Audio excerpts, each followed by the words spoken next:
All right, I'm live. Tonight, kind of was scrambling for a topic, and I realized I went through all my older streams. And I realized I never really talked about my connection to this whole journey or whatever.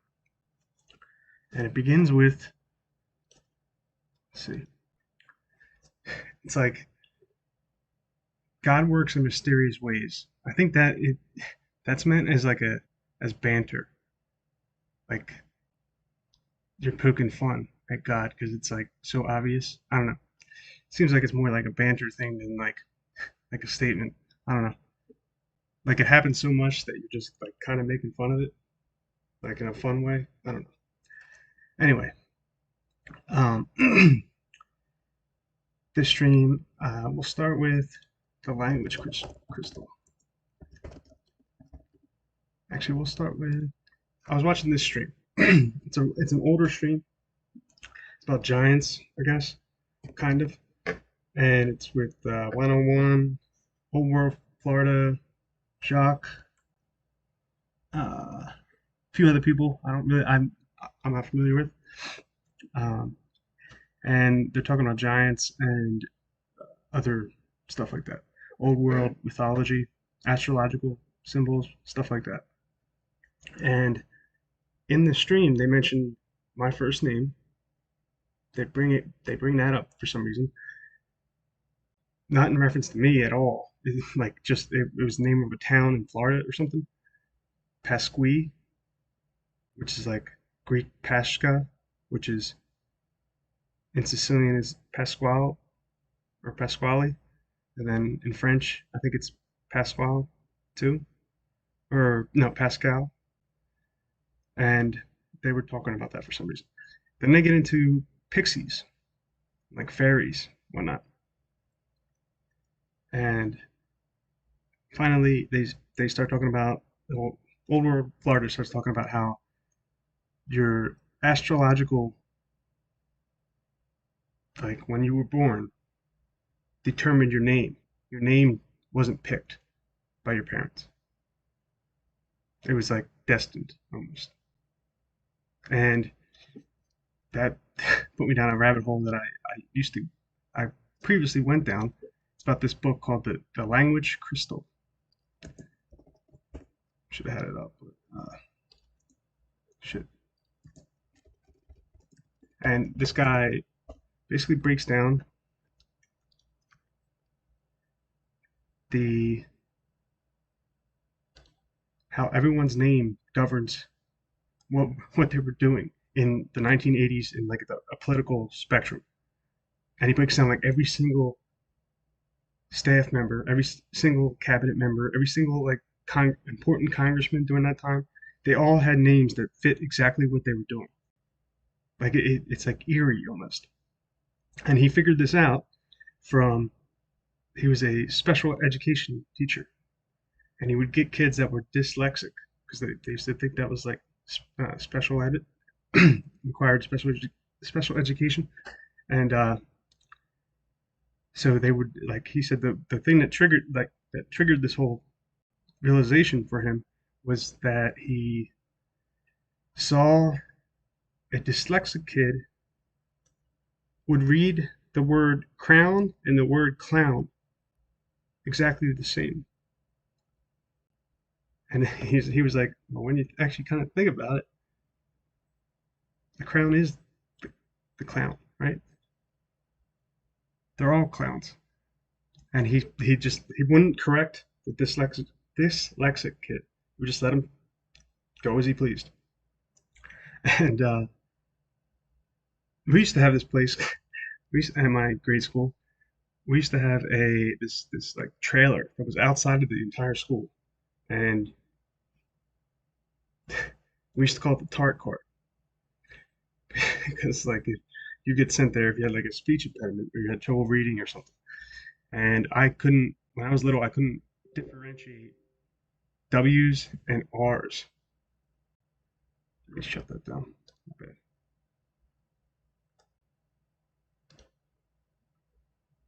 Couldn't differentiate W's and R's, and so I did some time in the tart cart for a year, and got my balls busted for it. But my one buddy ended up going there for he did an 8-year sentence in the Tart Cart. He's a good dude though. It was all based on like if you didn't if you weren't normal basically if you didn't like read things like a normal quote unquote normal person does, then you would get sent there. If you didn't say things like a normal person does, you get sent there.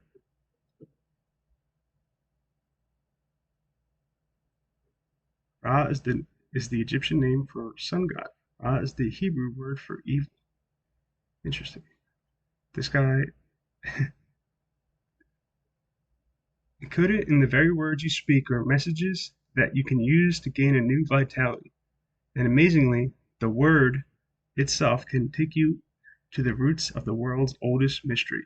What evil did humanity eat in the garden that led to our initial downfall? The answer brings us out of Armageddon into Aquarius. And that's very fitting to what I'm about to talk about. Yeah, it's a great book. Apparently it's pretty rare. It goes for like thousands of dollars on Amazon now. But he breaks down like every single person that was in Reagan's cabinet, in Nixon's cabinet, in all of them, and they all perfectly match what they did in the cabinet, like their controversy, according to their names, the etymology of their names. It was all based on their names. Anyway, let's start off with that, and then I'll get into this.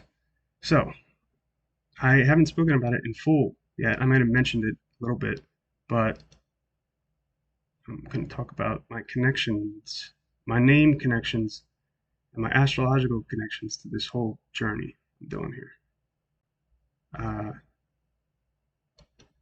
And how I was shown things by the creator or spirit or whatever you want to call it that I didn't really know why until last night when it all like started clicking into place. Like the creator has like the amount of finesse is like God tier. I don't know. Well, obviously God tier, right? Anyway, so I'll start with my name. My first name, Pasquale. And they were talking about, and this is why I kicked this off, because they were talking about the name in this, and it means Easter. And Easter is supposed to be on the spring equinox. The spring equinox is when the day is as the night and the day are as long, they're equal, the length of them.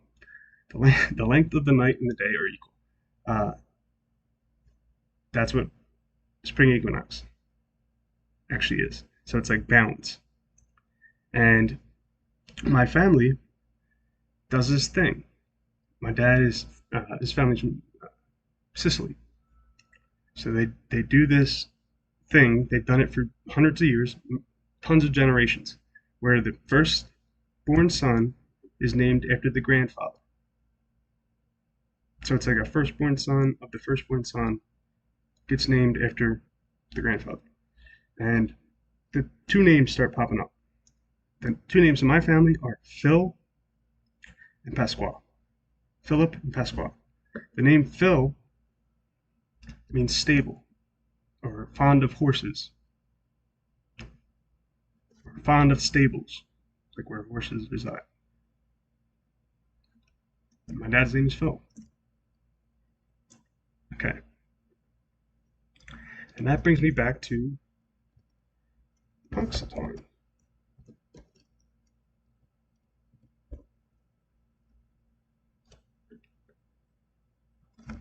Punxsutawney Phil. It's the groundhog that gets pulled out every year on February 2nd in Punxsutawney, Pennsylvania. I was born.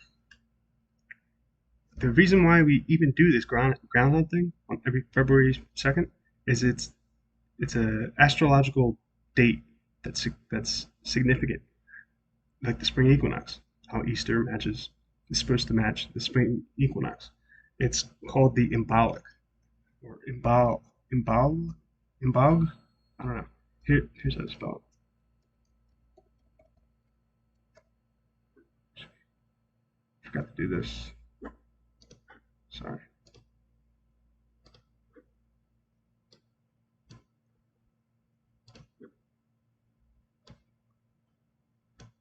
Okay.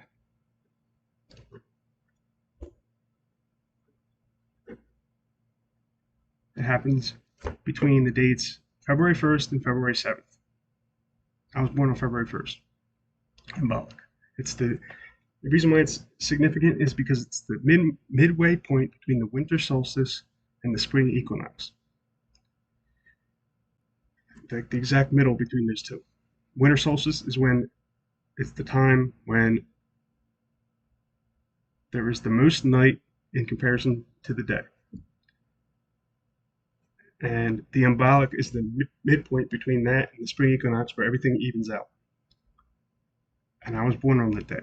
And that's what Groundhog Day basically represents. That's its purpose, to like overshadow that it's really an astrological significant day called the embolic. Sometimes I think it's also called, replace the C with a G, embolog. So that brings me back to Punxsutawney Phil. February 2nd. My dad's name is Phil. Then I started looking more into the sorcerer that Punxsutawney is named after, the Indian sorcerer. I'm pretty sure he was a Lenape or Lenape Indian that just like ruled that land because he could control insects, like flying insects, like mosquitoes, flies, gnats.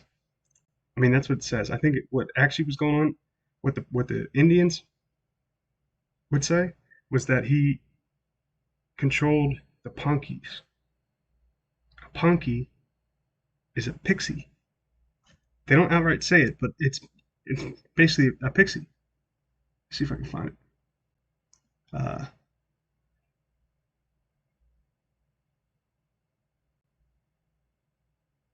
Yeah, yeah.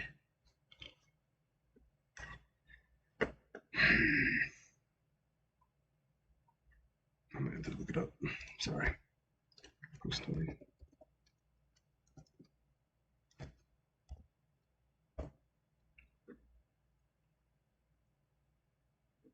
All right, here it is. The Indians called the insects punkies. They weren't insects, but what punky means is living dust and ashes. Pixie dust, right? They were pixies. That's what it's talking about. The land of the punkies, the land of the pixies. Now, previously, I thought Punxsutawney meant the land of the flies, and Punxsutawney, the sorcerer, was the lord of the flies. Like Beelzebub or Beetlejuice is the lord of the flies. So I thought this Punxsutawney guy was related to that. Like they even say it here, town of sandflies, town of mosquitoes. But I think it actually means town of pixies. It's the town of pixies. And this guy, I don't think the sorcerer, was actually controlling the pixies. He just had a relationship with them. Like he was allied with them. He wasn't trying to destroy their forests or like pollute like the land. He was just in tune with them. So they would help him out when he was trying to get rid of people. When they would come up into his mountains. And Lenape, my in New Jersey, four high schools I used to play in sports, play against were Lenape, Cherokee, Shawnee, and Seneca. And I'm pretty sure Susquehanna Alchemy, like he talks about he calls them the Lenape, not Lenape, but he goes into them a lot. and they're one of the oldest uh, Indian tribes, apparently. They say that the sorcerer used swarms of gnats to plague early settlers and their livestock so that they wouldn't settle that land, and used to send out clouds of biting gnats that would drive the Indians away. The Indians call it, yeah, Ponkies, Pixies. Anyway, there's a reason why that's significant, and I'll get into that in a second.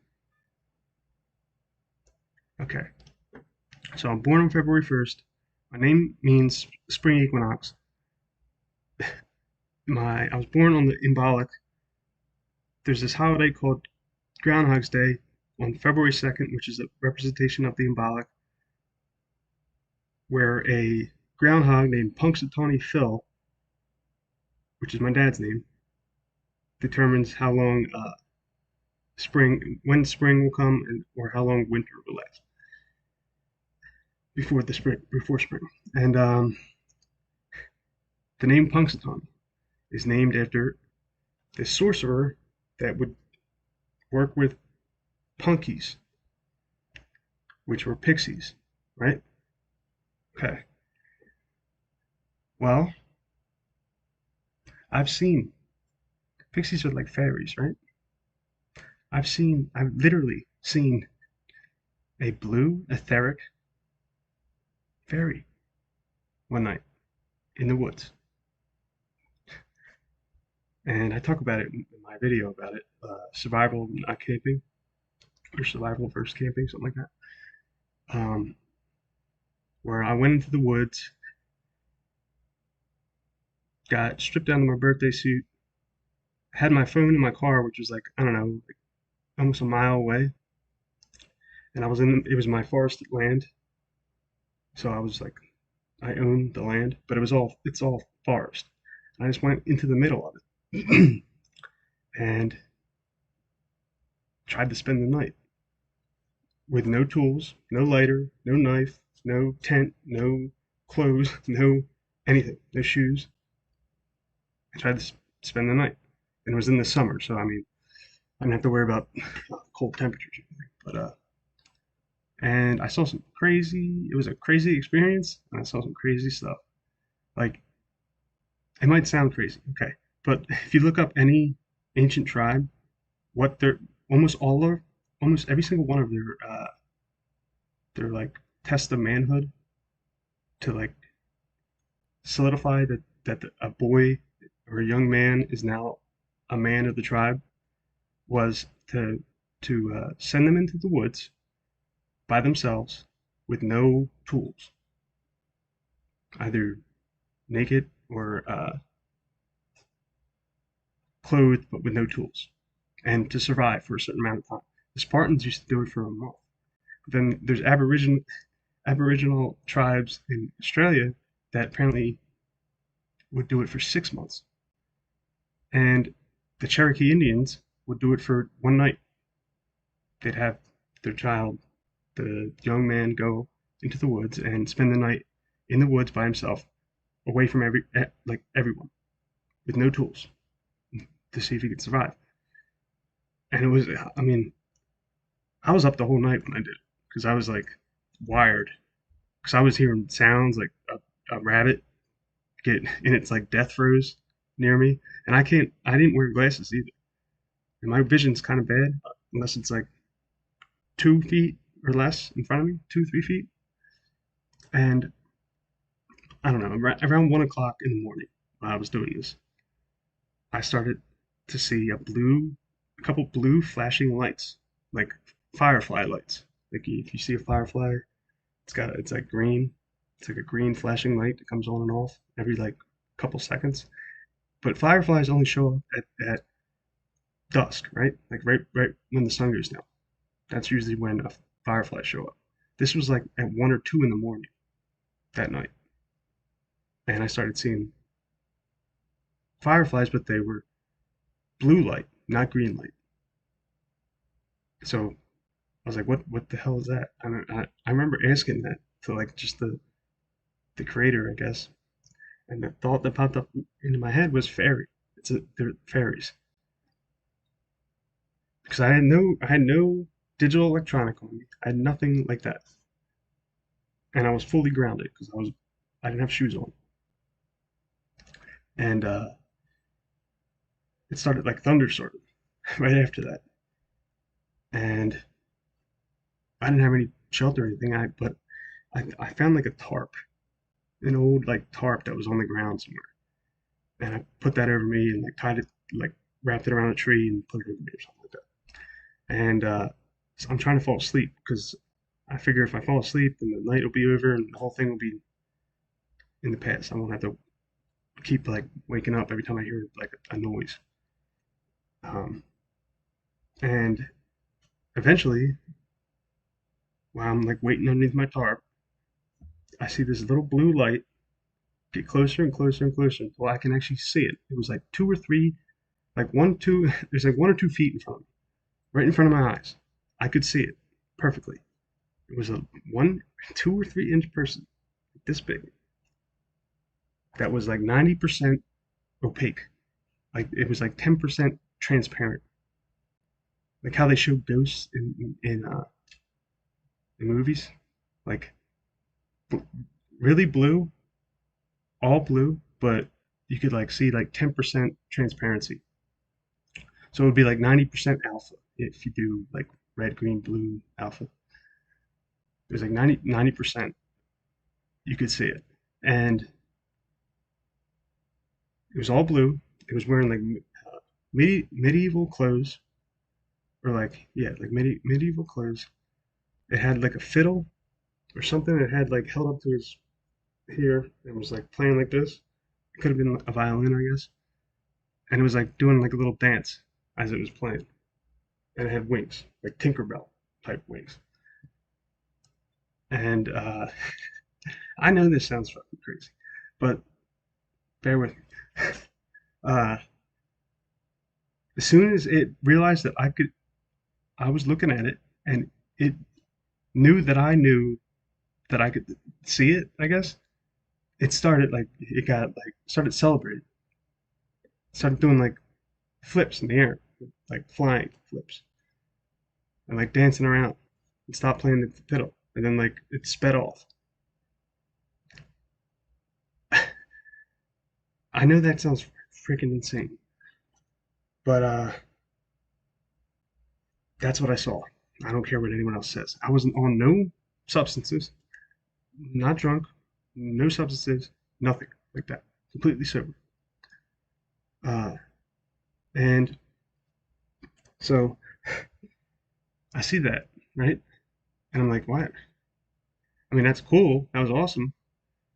And at the time, I thought it was like, well, how come like that type of thing is actually a lot more common than people think. It's just no one goes out into the woods with no digital electronics and no like interference, radio interference from the digital electronics, and actually ground themselves and don't bring any like negative substances. Like even our clothes could be like negative, according from like a fairy perspective. Like think about how you wash your clothes. You put this nasty chemicals on them, right? It smells weird. It's soaked in that like nasty chemical. That's that would be like repugnant to like natural order, right? And that's what they follow. So I was in my birthday suit, so there was none of that. That wasn't there. So they had no problem coming up to me, and I wasn't wearing glasses. And these glasses are new. Um, they're actually not even on my. I tried to order. I found out that you can actually order in the video where I discuss this whole spending the night in the woods. At the end, I mentioned that why can you only buy reading glasses at the store at like Walmart? Why can't you buy long distance glasses? Why do you have to go to a uh, optometrist, a doctor, to like get your prescription or whatever? If you already know your prescription, why can't you just get like why don't they have the same thing for long distance glasses at Walmart or at ShopRite or whatever? And I thought that was the case, but actually you can order long distance glasses online. And I tried doing it and it didn't work out well. But when I was doing it, they have like when you get to the like how much UV protection you want in your in the lens, uh, the lowest you can go on both the websites I tried was 80% UV protection. You couldn't go lower than that. I want zero UV protection. How to make a lens like that for me? But you couldn't even do that. And what is UV? It's ultraviolet spectrum, which I think would be it's more like bluish purple, color wise, and it would be like a higher frequency. Ultraviolet is a higher frequency than the normal visible light spectrum. And I think that's what this fairy thing was. It was on a higher frequency that we can only see when all those like ultraviolet blocking glasses or like our clothes or the phone or whatever blocks that. So it like distorts us. And you can even I think like demons or whatever you want to call them, they are usually red, right? Well, infrared is the lower spectrum of visible light.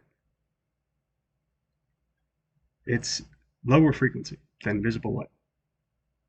And apparently there are cases of Vietnam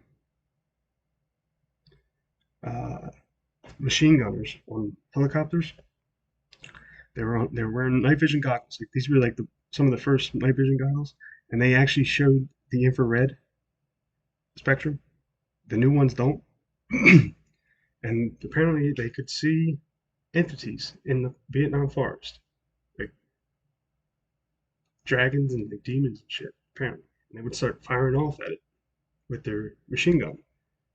And the other people were like, "What are you shooting? What are you doing?"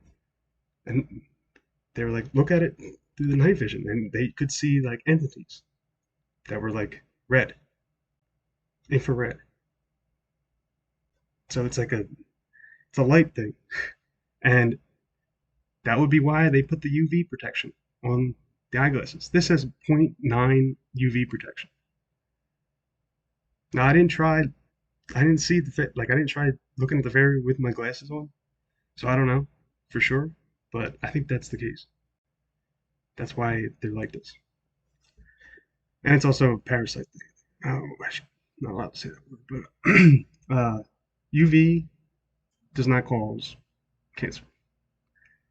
Ultraviolet kills bad bacteria and the P sites, para S. It kills them. Like you can use UV light as a filter for water. It's one of the best filters for water. I think we get red, like we get burnt under the sun during the summer because that's all that negative crap that's in our bloodstream that has to be removed. It's all dying. So that's why you get real tired when you get like your first sunburn of the year and you want to just like pass out. It's because your body wants to get rid of all that junk, and that's why it appears red. And it's like the first time you get sunburn is always the worst time every year, right? Then after that, it's a lot less. It's not as bad every single time after that. That's because the first time it's like that buildup of all the time you spent in winter eating crap food, like subjecting yourself to crap uh, radio frequencies, Wi-Fi frequencies, all that stuff, jack scenes. And then when you finally get back into the sun, there's such a buildup that that's why it's always the worst the first time when you get a sunburn. But yeah, that relates to what I'm about to talk about with the flu. Like I actually this happened over the summer last summer. This happened. This is when I did this. Um, and Punxsutawney, I thought meant the Lord of the Flies or the Lord of the Sandflies, Lord of the or Land of the Mosquitoes or whatever. And it turns out it actually means the land of the pixies. And I saw a freaking pixie, and and my birthday aligns with what Groundhog Day is. My dad's name is the same as the freaking groundhog, and my name means spring equinox. Anyway, so there's definitely a connection going on, and the creator was just like priming the pump last summer when I saw that freaking fairy. Uh, what else do I want to say about that? Oh yeah, okay. So my middle name is Vincent, and it means to conquer. Like it's based on Victor, like Victor Von Doom means victory, right? Or to conquer. And my last name, I don't have it up here because I don't want to put it out, but my last name is said like live. Now, it's said like you say it with the pronunciation of live key, live ek key. And it's spelled live c chi. And I've been obsessed with Aurora, Chi, all that kind of stuff since I can remember.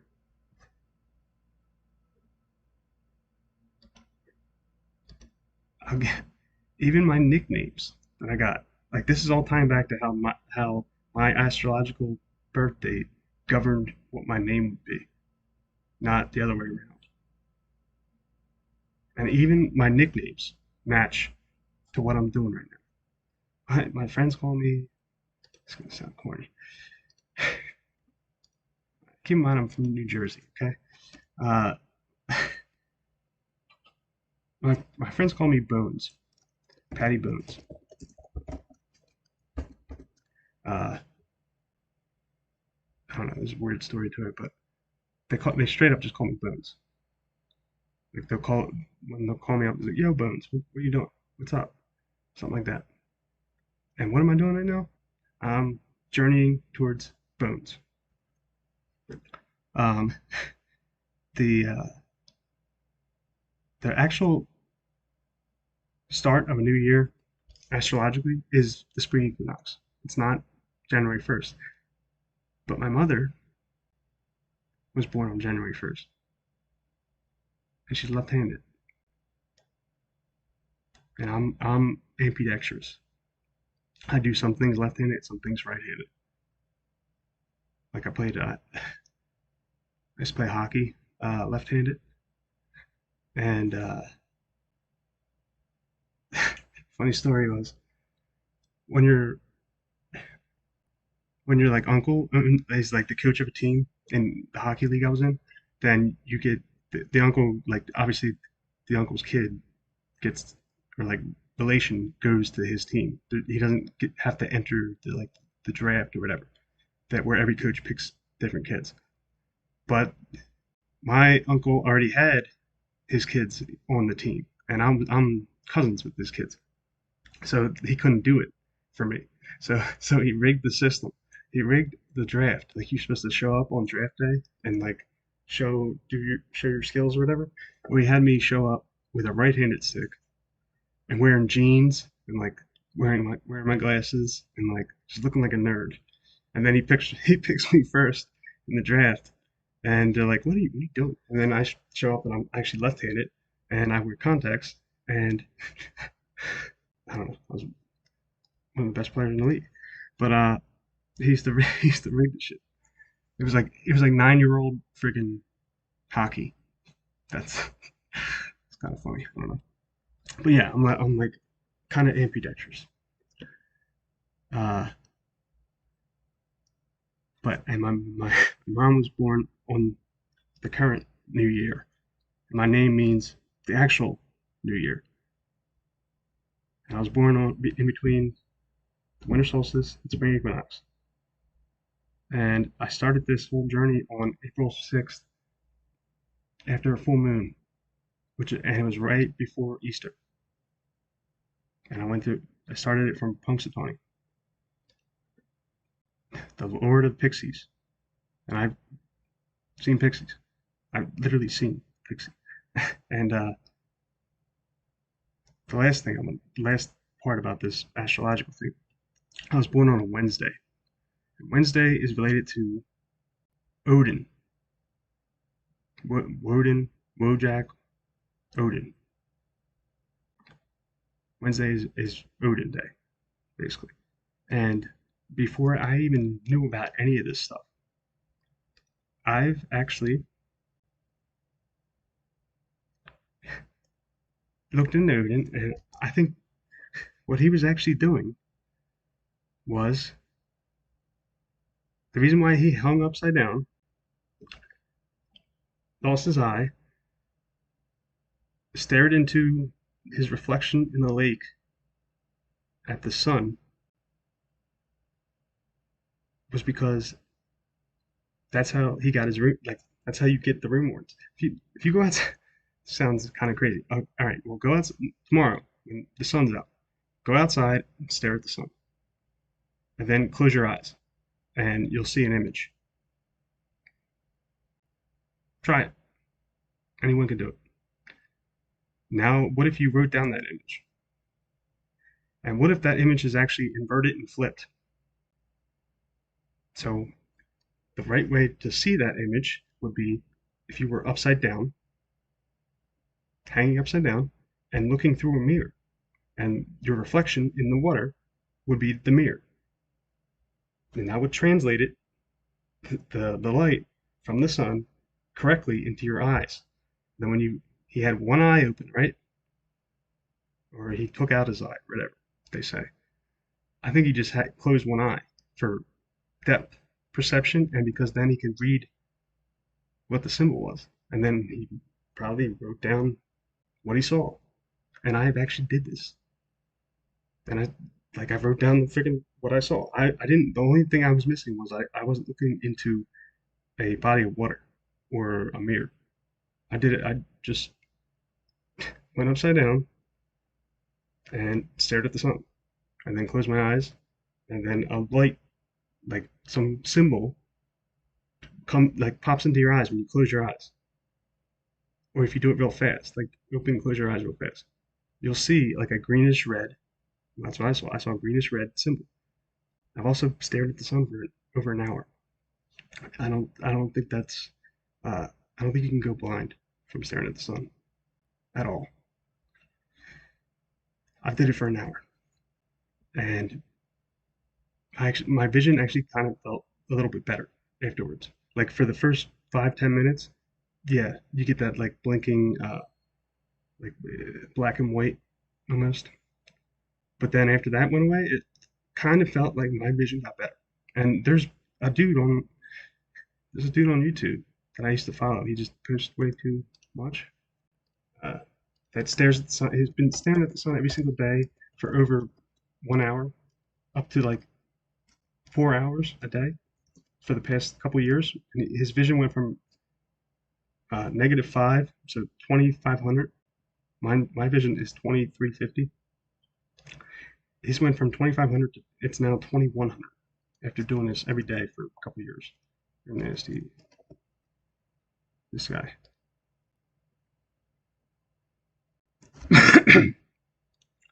He's got all kinds of videos on this. And he's a weird cat. But he's obsessed with like hats and Mickey Mouse and stuff. I don't know.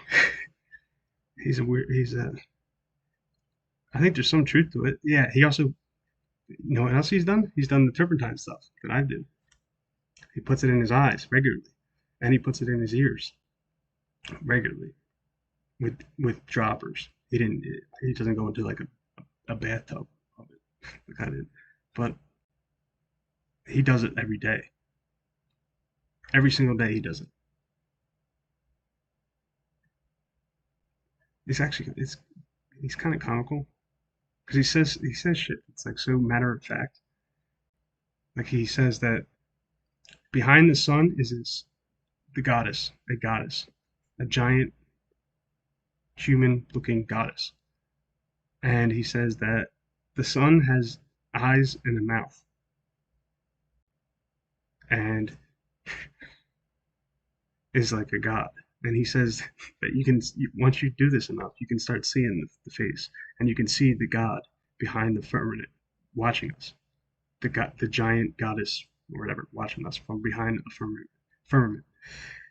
Anyway, he stares at the sun every single day, and I think that's one of the biggest spells. But if you stare at the sun and then close your eyes, you'll see symbols that are probably upside down and inverted and flipped. So Odin made it so that the symbols came in the correct way. Then he copied it down, and that's how he got his runes. I think, and I've done this without knowing anything about my like astrological stuff, like when the day I was born or any of that shit. I tried it, and I had a notebook back in my actually might be in my car, um, of what I wrote down in marker. But again, I didn't have a mirror, so maybe it's not flipped correctly. But it definitely, each one is definitely different, and it's almost like a stop motion. When you take like one of those booklets and like flip them real quick. It's kind of like it felt like it was kind of like that. What the sun was communicating to me to my eyes. And if you hang yourself upside down, I think this is another spell that you will pass out if you hang upside down for over an hour. I think that's BS. Like David Blaine, he said that he wanted to break the world record. I think it was to break the world record of hanging upside down, and the medical doctors wouldn't let him do it for more than 1 hour or something like that. Like they wouldn't let him go past exactly what the record was, even though he wanted to like shatter, go like way past it for like days. And they like the medical doctors stopped him. Why? And if you think about it, why would you pass out? You pass out when you're not getting enough oxygen to your head, right? Not when you're getting way more oxygen to your head because your blood is all focused on your head. It's all pulling through your head. Your heart doesn't have to work as hard to send blood to your head. So I think that was a major factor as well for when Odin did his thing or whatever. And I think you can definitely hang it. I don't think you can pass out from hanging upside down. I don't don't try this.